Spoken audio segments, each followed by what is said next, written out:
യെരമ്യാ പ്രവചനം 29 അധ്യായം 11 വാക്യം. നിങ്ങൾ പ്രത്യാശിക്കുന്ന ശുഭഭാവി വരുവാൻ തക്കവണ്ണം ഞാൻ നിങ്ങളെക്കുറിച്ച് നിരൂപിക്കുന്ന നിരൂപണങ്ങൾ ഇന്നവയെന്ന് ഞാൻ അറിയുന്നു. അവ തിന്മയ്ക്കല്ല നന്മയ്ക്കത്രേ ഉള്ളത് എന്ന് യഹോവയുടെ അരുളപ്പാട്. ദൈവത്തിൻ്റെ പരിശുദ്ധ നാമം മഹത്വപ്പെടുമാറാകട്ടെ. പെന്തക്കോസ്ത് മെസ്സഞ്ചറിൽ കൂടെ ഈ പ്രഭാതത്തിൽ ദൈവ സന്ദേശം കേൾക്കുന്ന ഏവരെയും കർത്താവ് ധാരാളമായി അനുഗ്രഹിക്കുമാറാകട്ടെ. ദൈവത്തിൻ്റെ പ്രവൃത്തികളെ പലപ്പോഴും നമുക്ക് തിരിച്ചറിയാൻ കഴിയുന്നില്ല. നാം ഏത് വിഷയത്തിനു വേണ്ടി ദൈവസന്നിധിയിൽ കണ്ണുനീരൊഴുക്കുന്നോ, യാചിക്കുന്നോ, അപേക്ഷിക്കുന്നോ, സങ്കടപ്പെട്ട് ആവലാതിപ്പെടുന്നോ, ദൈവം ആ വിഷയം ഏറ്റെടുത്തു എന്നുള്ളതായ ഒരു വ്യക്തത നമ്മുടെ മനസ്സിൽ വരാത്തിടത്തോളം കാലം ആ വിഷയത്തിന് വേണ്ടി നമ്മൾ വീണ്ടും വീണ്ടും കണ്ണുനീരൊഴുക്കി പ്രാർത്ഥിച്ചുകൊണ്ടിരിക്കും. നമ്മൾ വിചാരിക്കുന്ന സമയത്തല്ല ചിലപ്പോൾ ദൈവം ചെയ്യുന്നത്.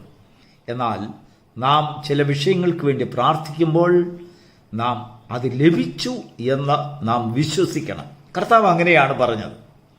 ഒരിക്കൽ കർത്താവ് ശിഷ്യന്മാരോട് പറഞ്ഞു, ദോഷികളായ നിങ്ങൾ നിങ്ങളുടെ മക്കൾക്ക് നല്ല ദാനങ്ങളെ കൊടുക്കുവാൻ നിങ്ങൾ ഇച്ഛിക്കുന്നു എങ്കിൽ സ്വർഗസ്ഥനായ പിതാവ് തന്നോട് അപേക്ഷിക്കുന്ന തൻ്റെ മക്കൾക്ക്, തന്നിൽ ആശ്രയിക്കുന്നവർക്ക് എത്രയധികം പരിശുദ്ധാത്മാവിനെ നൽകി കൊടുക്കും. അപ്പോൾ നമ്മൾ അവിടെ ഒരു ചിന്ത നമുക്കുണ്ട്. ഈ ലോകത്തിൽ കുഞ്ഞുങ്ങൾ അപ്പനോട് മുട്ട ചോദിക്കുന്നു, മീൻ ചോദിക്കുന്നു, ജീവനത്തിനുള്ളതായ പല ആവശ്യങ്ങളെക്കുറിച്ച് ചോദിക്കുന്നു. നാമും അങ്ങനെ ദൈവത്തോട് ചോദിക്കുന്നു. എന്നാൽ കർത്താവ് പറയുന്നു, എത്രയധികം പരിശുദ്ധാത്മാവിനെ കൊടുക്കും. അപ്പോൾ പരിശുദ്ധാത്മാവ് കൊണ്ട് നമുക്ക് എന്താണ് പ്രയോജനം? നമുക്ക് മുട്ട വേണ്ടിയെടുത്ത്, മീൻ വേണ്ടിയെടുത്ത്, പാൽ വേണ്ടിയെടുത്ത്, പണം വേണ്ടിയെടുത്ത്, പല കാര്യങ്ങൾ ആവശ്യങ്ങൾ നമ്മുടെ മുൻപിലുള്ളിടത്ത് പരിശുദ്ധാത്മാവിനെ കിട്ടിയിട്ട് എന്ത് കാര്യം? നമ്മുടെ മനസ്സിൽ അതൊരു വലിയൊരു ചോദ്യമാണ്. എന്നാൽ കർത്താവ് പറയുന്നത്, എൻ്റെ ആത്മാവ് അല്ലെങ്കിൽ പരിശുദ്ധാത്മാവ് നിന്നോടുകൂടെ ഉണ്ടെങ്കിൽ നിങ്ങൾ ചോദിക്കുന്നതിന് മുൻപ് നിന്റെ ആവശ്യങ്ങളെ തിരിച്ചറിയുന്ന ഒരു ആത്മാവ് നിന്റെ ഉള്ളിലുണ്ടെങ്കിൽ നിന്റെ ജീവിതത്തിൽ സമാധാനമാണ്. നമ്മൾ പലപ്പോഴും നമുക്കൊരു ബുദ്ധിമുട്ടുണ്ടാകുമ്പോഴാണ് ആ ബുദ്ധിമുട്ടിനൊരു പരിഹാരം തേടുന്നത്. എന്നാൽ നമുക്ക് ബുദ്ധിമുട്ട് വരുന്നു എന്ന് ദൈവം അറിയുന്നു. നമ്മോടുകൂടെ ദൈവത്തിൻ്റെ ആത്മാവ് വസിക്കുന്നുവെങ്കിൽ, നമ്മോടുകൂടെ ദൈവത്തിൻ്റെ ആത്മാവ് സഞ്ചരിക്കുന്നുവെങ്കിൽ, നമ്മോട് ദൈവത്തിൻ്റെ ആത്മാവിന് സംസാരിക്കുവാൻ കഴിയുന്നുണ്ടെങ്കിൽ, നമുക്ക് ദൈവത്തിൻ്റെ ആത്മാവിൻ്റെ നടത്തിപ്പിനെ കാണുവാൻ നമുക്കൊരു ദർശനമുണ്ടാകുന്നുണ്ടെങ്കിൽ, നമ്മുടെ കണ്ണുകൾ പ്രകാശിപ്പിക്കപ്പെടുന്നുണ്ടെങ്കിൽ, നമ്മുടെ വിശ്വാസത്തിന് ആരോഗ്യമുണ്ടാകുന്നുണ്ടെങ്കിൽ, പ്രിയപ്പെട്ടവരെ, നമ്മുടെ ജീവിതത്തിൽ ഓരോ വിഷയങ്ങളിന്മേലും ദൈവസമാധാനം അനുഭവിക്കുവാൻ നമുക്ക് കഴിയും. ആ സമാധാനം നമുക്ക് ലഭിക്കുന്നില്ല എങ്കിൽ നമ്മൾ എന്ത് ചെയ്യണമെന്നറിയാമോ? എന്ത് ചെയ്യുമെന്നറിയാമോ? ദീർഘനാളത്തെ ഉപവാസവും പ്രാർത്ഥനയും ഒരേ കാര്യത്തിന് വേണ്ടി വീണ്ടും വീണ്ടും വീണ്ടും അപേക്ഷിച്ച് കിട്ടുന്നിടം വരെയും പോരാടി ആരോടാണ് പോരാടുന്നതെന്ന് അറിയില്ല. എങ്കിലും നമ്മളങ്ങ് പോരാട്ടമാണ്. ഏതോ ഒരു വ്യക്തിയോട് പോരാട്ടമാണ്. ആരോ ശത്രുവിനെ നമ്മുടെ മുൻപിൽ കണ്ടുകൊണ്ട് പോരാട്ടമാണ്. എന്നാൽ ദൈവത്തിൽ വിശ്വസിക്കുന്ന ഒരു വ്യക്തി മനുഷ്യനെയും വിശ്വസിക്കും. എങ്ങനെയാണ് മനുഷ്യനെയും വിശ്വസിക്കുന്നത്? അവൻ്റെ ശത്രുക്കളെയും വിശ്വസിക്കും. എങ്ങനെയാണ് നമുക്ക് ശത്രുക്കളെ വിശ്വസിക്കാൻ കഴിയുന്നത്? നോക്കൂ, ദൈവം അറിയാതെ നമ്മുടെ ശത്രുക്കൾക്കൊന്നും നമ്മോട് ചെയ്യുവാൻ കഴിയുകയില്ല. അവൻ നമുക്ക് ഗുണം മാത്രമേ ചെയ്യൂ, നന്മ മാത്രമേ ചെയ്യൂ. അവനെ കൊണ്ട് തിന്മ ചെയ്യിക്കുവാൻ ദൈവം അനുവദിക്കുകയില്ല എന്ന് നാം ആദ്യം വിശ്വസിക്കണം. വിശ്വാസമെന്നതോ ആശിക്കുന്നതിൻ്റെ ഉറപ്പ്, കാണാത്ത കാര്യങ്ങളുടെ നിശ്ചയം.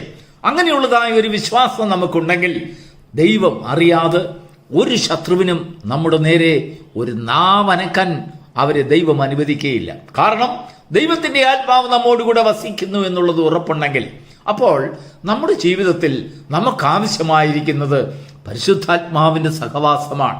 ആ പരിശുദ്ധാത്മാവിൻ്റെ സഹവാസം കർത്താവ് അരുളി ചെയ്തതുപോലെ നമ്മോടുകൂടെ വസിക്കുവാൻ, ആ കാര്യസ്ഥൻ നമ്മോടുകൂടെ വസിക്കുമ്പോൾ ആ കാര്യസ്ഥൻ നമ്മുടെ കാര്യങ്ങളിലെല്ലാം ഒരു മാനേജറിങ് പ്രവൃത്തി, ഒരു കമ്പനിക്ക് ഒരു മാനേജർ ഉള്ളതുപോലെ, ഒരു ജനറൽ മാനേജർ ഉള്ളതുപോലെ, ആ ഉടമസ്ഥന് ദൂരെ ഇരുന്നാലും ആ മാനേജർ ആ കമ്പനിയെ യഥേഷ്ടം ആ ഉയർച്ചയിലേക്ക്, നന്മയിലേക്ക് നടത്തുന്നു.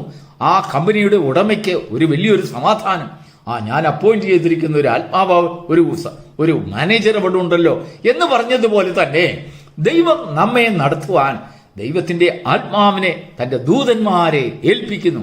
നാം ചോദിക്കുന്നതിനും അപേക്ഷിക്കുന്നതിനും മുൻപേ ദൈവം നമുക്ക് വേണ്ടി സകലതും ചെയ്തിരിക്കുന്നു.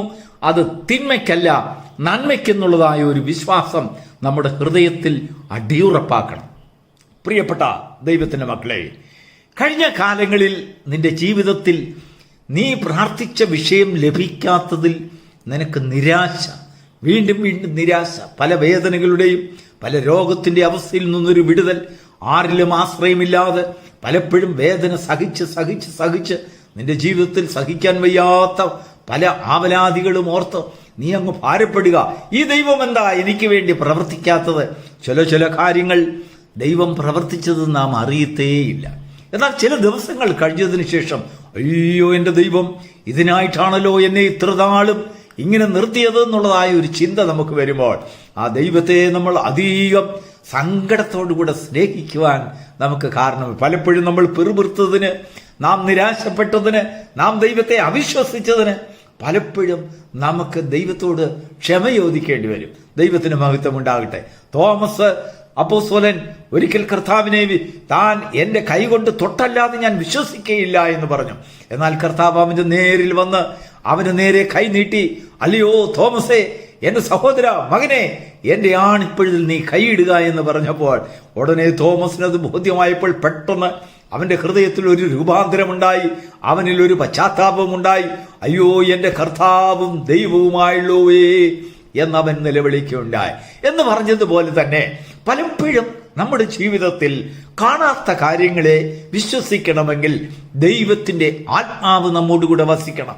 ദൈവത്തിന്റെ ആത്മാവിന് മാത്രമേ നമ്മിൽ വിശ്വാസം വരുന്നതായ ഒരു വലിയൊരു ദൃഢ നിശ്ചയം നമ്മുടെ ജീവിതത്തിൽ സമ്മാനിക്കുവാൻ കഴിയുകയുള്ളൂ. അതാണ് ക്രിസ്തീയ ജീവിതത്തിന്റെ മഹാത്മ്യം, അതാണ് ക്രിസ്തീയ ജീവിതത്തിന്റെ ബലം. വാക്കുകളിലല്ല, ആത്മാവിനാലാണ്.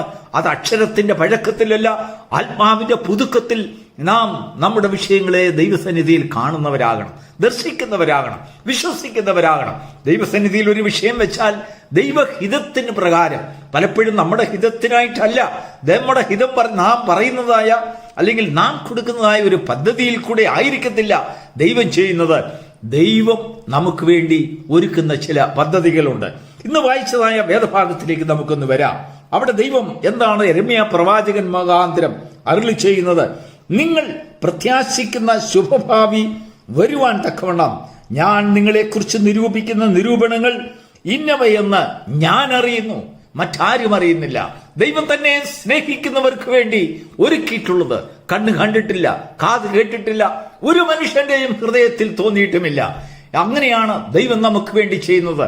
ദൈവം അറിയുന്നു. അത് ദൈവത്തിന്റെ നിരൂപണങ്ങൾ അല്ലെങ്കിൽ നമുക്ക് വേണ്ടി ചെയ്യുന്നതായ ശുഭഭാവി, നമുക്ക് വേണ്ടി വരുവാനിരിക്കുന്നതായ നന്മകൾ, നമുക്ക് വരുവാനിരിക്കുന്നതായ നിത്യ തേജസ്സിന്റെ മഹത്വം, ഇതൊക്കെയും ദൈവം അറിയുന്നു. നമ്മുടെ കണ്ണുകൾക്ക് അത് കാണുവാൻ കഴിയുന്നില്ല. എന്നാൽ നമുക്ക് കണ്ണുകൾക്ക് കാണുവാൻ കഴിയുന്നെങ്കിലും ദൈവം നമുക്ക് വിശ്വാസത്തിന്റെ ഹൃദയം തന്നു. മനുഷ്യൻ വിശ്വാസത്താൽ ജീവിക്കണം. അതുകൊണ്ടാണ് ദൈവത്തിന്റെ ആത്മാവ് തിരുവചനത്തിൽ രേഖപ്പെടുത്തിയിരിക്കുന്നത്, എന്റെ നീതിമാൻ വിശ്വാസത്താൽ ജീവിക്കും. ദൈവത്തിന് മഹത്വം ഉണ്ടാകട്ടെ. വിശ്വാസത്താൽ ജീവിക്കുന്ന ഒരു അനുഭവം അബ്രഹാം പിന്തുടർന്നു. അബ്രഹാം അത് കണ്ടുപിടിച്ചു. അത് കണ്ടുപിടിച്ചപ്പോൾ തനിക്കെല്ലാം വിശ്വാസമായി തന്റെ ജീവിതത്തിൽ പരിണമിക്കുവാൻ തുടങ്ങി. ഒരു കല്ലിൽ നിന്ന് പോലും സന്തതികളെ ജനിപ്പിക്കുവാൻ കഴിവുള്ള ദൈവത്തിൽ അബ്രഹാം കണ്ണ് അങ്ങ് ദൂരെ ദർശനം താൻ വയ്ക്കുവാൻ തുടങ്ങി. ഇന്ന് പ്രഭാതത്തിൽ ദൈവത്തിന്റെ ആത്മാവ് നമ്മോടും ആവശ്യപ്പെടുന്നത് അങ്ങനെയാണ്. അങ്ങ് ദൂരെ നീ എവിടെയെല്ലാം അവിശ്വസിച്ചുവോ, നീ എവിടെയെല്ലാം നിരാശപ്പെട്ടുവോ, നീ എവിടെയെല്ലാം വേദനിച്ചുവോ, അവിടെയൊക്കെയും വിശ്വാസത്തിന്റെ ദൃഷ്ടി നീ കൊണ്ടുവരുന്നുണ്ടെങ്കിൽ, ദൈവത്തിന്റെ ആത്മാവ് നിന്നിൽ വസിക്കുവാൻ നീ ഇടം കൊടുക്കുന്നുണ്ടെങ്കിൽ, അത് വിശ്വാസത്തിന്റെ വേരുകൾ നിന്നിൽ ഉറപ്പിച്ചുകൊണ്ട് ദൈവം നിനക്കായി ചെയ്യുന്നതായ വലിയ ശുഭഭാവിയെ കാണുവാൻ തക്കവണ്ണം നിന്റെ ഹൃദയ ദൃഷ്ടിയെ പ്രകാശിപ്പിക്കും. നിന്റെ കുഞ്ഞുങ്ങൾക്ക് വേണ്ടി, നിന്റെ കുടുംബത്തിന് വേണ്ടി, നിനക്ക് വേണ്ടി ദൈവം ചെയ്യുന്നതായ മഹത്തായ കാര്യം, കഴിഞ്ഞ കാലങ്ങളിൽ നിന്നെ വിടുവിച്ച ദൈവം, കഴിഞ്ഞ കാലങ്ങളിൽ നിന്നെ ഉണർത്തിയ ദൈവം, കഴിഞ്ഞ കാലങ്ങളിൽ നിന്നെ സൗഖ്യമാക്കിയ ദൈവം, നിനക്ക് സാധിക്കാത്ത അനേക വിഷയങ്ങൾ നിന്നെ കൊണ്ട് സാധിപ്പിച്ചതായ ദൈവം, ദൈവത്തിന്റെ മഹത്വം ഉണ്ടാകട്ടെ. ഇനിയും നിന്നെ നടത്തുവാൻ തക്കവണ്ണം, ശുഭഭാവിയിൽ എത്തിക്കുവാൻ തക്കവണ്ണം, അവന്റെ വാഗ്ദത്തങ്ങൾ നിനക്ക് അവകാശമായി തരുവാൻ തക്കവണ്ണം ദൈവം ശക്തനെന്ന് വിശ്വസിക്കുക. God bless you.